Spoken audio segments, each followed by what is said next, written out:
दोस्तों, Indian army को मिलने वाला एक नया टैंक और इस टैंक का नाम है जोरावर।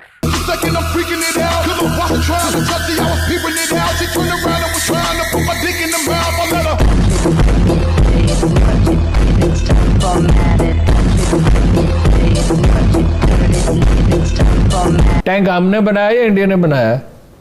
उनको तो टैंक नहीं बन सका, बतख बनी थी लोहे की एक। ये सब क्या देखना पड़ रहा है? अच्छा है मैं अंधा हूँ। मेड इन इंडिया टैंक का दम दुनिया देखेगी। इसमें एक है जोरावर टैंक। मैं अपने इस मौका पे बहरहाल कायम हूँ पूरी तरह आज भी कि इंडिया हमला करेगा ही नहीं। कोई छोटी मोटी कार्रवाई कर सकता है और उसका जवाब भी उसे मिल जाएगा।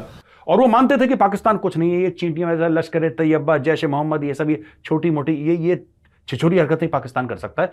बड़ा गेम पाकिस्तान के बस का नहीं है। वो लोग लड़ना चाहते हैं तो इस चीज में तो पाकिस्तान कमजोर किसी दुनिया में किसी से कमजोर नहीं है।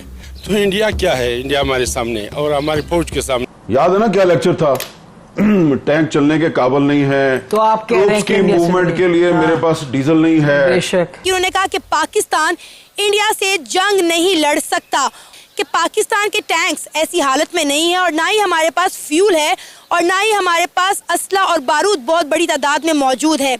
दरअसल भारतीय सेना के पास जो फिलहाल टैंक्स हैं वो प्लेन्स और रेगिस्तान के लिए हैं, चाहे फिर रूसी T-72 हो या फिर T-90 या फिर स्वदेशी अर्जुन टैंक। और आपको खबर दूं जी, जो इस वक्त दुनिया में किसी के पास नहीं है। इत्तेफाक से देखो, ये खुशकिस्मती होती है कहीं से आपको खबर मिल जाए। पाकिस्तान बहुत जल्द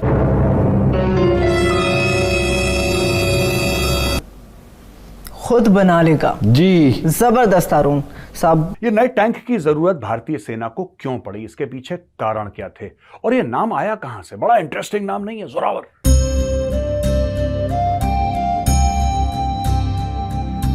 जय हिंद दोस्तों, एमपीएम न्यूज़ में आपका स्वागत है।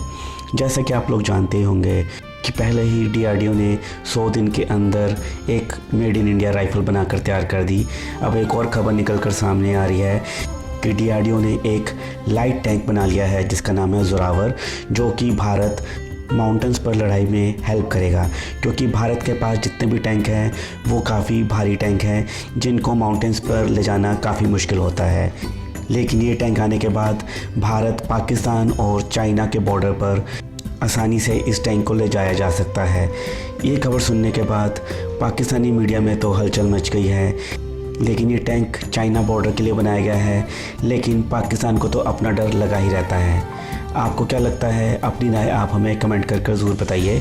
तो चलिए दोस्तों, देखते हैं पाकिस्तानी मीडिया का रिएक्शन और इस टैंक के बारे में जानकारी लेते हैं मेजर गौरव आर्य से। तो दोस्तों शुरू करते हैं आज का वीडियो। जय हिंद, जय भारत। ठीक है, हमारे पास ये टैंक तैयारे हैं। टैंक हमने बनाया या इंडिया ने बनाया? उनको तो टैंक नहीं बन सका, बतख बनी थी लोहे की एक। और जो उन्होंने तैयारा बनाया उसको उड़ता हुआ कफन कहते थे। तैयारा हमने उनसे बेहतर बनाया है। मिसाइल भी इंशाल्लाह। चलिए, भारतीय इंडियन हमले का कोई खतरा नहीं है। अगर इंडिया ने ऐसी कोई हमाकत की, मैं पहले भी कह चुका हूं, इससे ज्यादा नहीं कह सकता। हमारे पास और भी कुछ सामान है, नुस्खा है हमारे पास। अल्हम्दुलिल्लाह हमारा दिफा मजबूत है। जो लोग जो मालूम है ना, लोगों को मालूमात है लोगों के पास फला फला, उसके सिवा भी कुछ है हमारे पास नुस्खा। मेड इन इंडिया टैंक का दम दुनिया देखेगी। भारत में बन रहे टैंक्स को बहुत घातक बनाया जा रहा है, जो बहुत ही एडवांस और हाईली परफॉर्मिंग होंगे। इसमें एक है जोरावर टैंक। जोरावर टैंक भी भारत का पहला स्वदेशी हल्का टैंक है और इस स्वदेशी हल्के टैंक जोरावर के डेवलपमेंट ट्रायल्स को शुरू किया जा चुका है। भारतीय सेना इस टैंक को लद्दाख में चीन सीमा के पास तैनात करने की तैयारी में है। दरअसल भारतीय सेना के पास जो फिलहाल टैंक्स हैं वो प्लेन्स और रेगिस्तान के लिए हैं, चाहे फिर रूसी T-72 हो या फिर T-90 या फिर स्वदेशी अर्जुन टैंक। ये सभी टैंक्स 45 से 70 टन के हैं, जबकि प्रोजेक्ट जोरावर के तहत जोरावर टैंक्स को बनाया जा रहा है, जिसका वजन करीब 25 टन का आका गया था। चीन से सटी LAC पर तैनात करने के लिए टैंक्स को दुनिया के सबसे ऊंचे दर्रों से होकर गुजरना पड़ता है। ऐसे में T-72 और बाकी भारी टैंकों के लिए LAC पहुंचने में खासी दिक्कत का सामना करना पड़ता है। अब यही वजह है कि भारतीय सेना हल्के टैंक्स को लेना चाहती थी। दोस्तों, इंडियन आर्मी को मिलने वाला एक नया टैंक, और इस टैंक का नाम है जोरावर। ये नए टैंक की जरूरत भारतीय सेना को क्यों पड़ी, इसके पीछे कारण क्या थे, और ये नाम आया कहां से? बड़ा इंटरेस्टिंग नाम नहीं है जोरावर? लगता नहीं है किसी बड़े लड़ाके का, बड़े वॉरियर का नाम है। बात तो सच है दोस्तों। डोगरा फौज का जनरल जोरावर वो जनरल था, डोगरा साम्राज्य का, जिसने तिब्बत की खिड़कियां खड़का दी थी, और तिब्बत में उसने डोगरा साम्राज्य का झंडा लहरा दिया था। आज भी जनरल जोरावर का किला है लद्दाख में। तो दोस्तों, ये बात कहां से शुरू हुई कि हमें एक टैंक चाहिए। अब इंडियन आर्मी में T-72 है, आपको पता है, इंडियन आर्मी में T-90 है, आपको पता है, और इंडियन आर्मी में अर्जुन टैंक है, MBT अर्जुन जिसको कहते हैं, मेन बैटल टैंक, ये भी आपको पता है। और ये सारे टैंक बड़े भारी हैं। वैसे भी T-72 जो है वो फेज आउट हो रहा है, होने वाला है। अब बचे T-90 और अब बचे अर्जुन टैंक। लेकिन जब मोबिलाइजेशन हुआ लाइन ऑफ एक्चुअल कंट्रोल में, तो हमें यहां से अपने भारी टैंक ले जाने पड़े, खासतौर से T-90।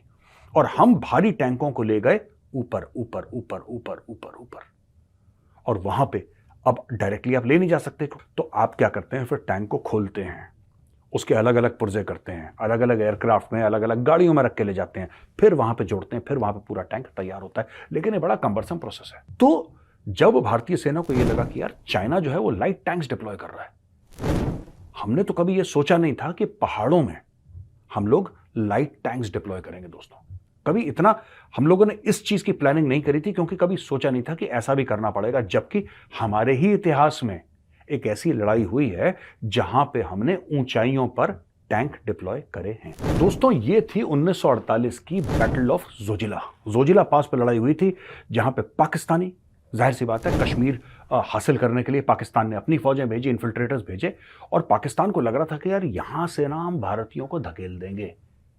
उनको क्या पता था कि वहां पे उस वक्त कर्नल राजेंद्र सिंह स्पैरो थे, और कर्नल राजेंद्र सिंह स्पैरो अपने सेकेंड वर्ल्ड वॉर के विंटेज टैंक्स को उठा के ले गए वहां पे नट बोल्ट खोल के। समझ रहे हैं आप? उस समय जब वहां पे ट्रैक्स नहीं थे दोस्तों, मैं 1948 1948 की बात कर रहा हूं, कोई ट्रैक्स नहीं, कुछ नहीं। यहां पे खोल खाल के टैंक को पूरा उठा के किसी को खच्चरों में डाला, किसी को गाड़ियों में डाला, किसी को कंधे में ले गए, और वहां पे जाके टैंक्स को जोड़ के रीअसेंबल करके जब पाकिस्तानी आए तो उन्होंने देखा यार ये क्या है, इतनी हाइट पे 11,500 फुट, 11,500 फुट की हाइट में टैंक फायर कर रहे हैं। पाकिस्तानियों को होश फाकता हुआ भाग गए वहां से।